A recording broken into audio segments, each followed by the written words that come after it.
Yaani sio kama nacheka na furahi, lakini nakuangalia jinsi brand yako ilivyokuwa kubwa na ulivyohangaika kuitengeneza mpaka ukaitwa Kamba.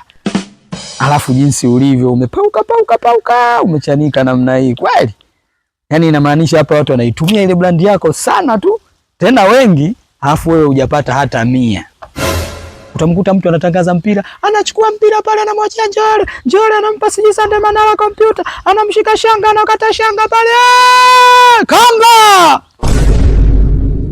Huyo wewe umetaja. Umepata shilingi ngapi? Yaani mlabaa hujasoma hata 100. Yaani naongea sasa sijui kama unanielewa. Natamani yani ulegeze ubongo kidogo ili tuweze kuelewana. Utasikia dakika ya 8 anaingia tena kambani. Kamba hiyo inataja. Hujapata hata 100. Sasa utakuta jitu lingine linakaa labda kijiweni au na familia yake, utakuta zee limezeeka linawadanganya watu kuhusu mambo ya shule. Uongo wewe unatumia. Lakini unakuja kushangaa mtu anaguna pepe na sema huyu naye anatofunga kamba. Yaani unaongelea wewe tena Kamba, brand hiyo inatumika. Sasa uongo kadanganya yeye. Alafu anakutaja wewe tena umemfunga Kamba, wewe ulikuwepo. Sasa pale kwenye ile neno kwa nini wasiweke neno lingine labda kamfunga Mbilimbi?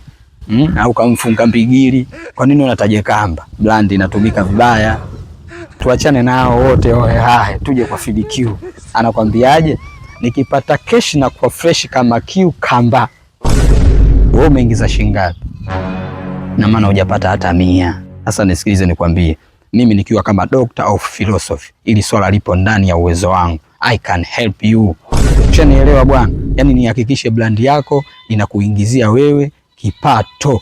Sio kama tunaelewana. Yaani ifikie muda tuseme kudhulumiwa sasa basi.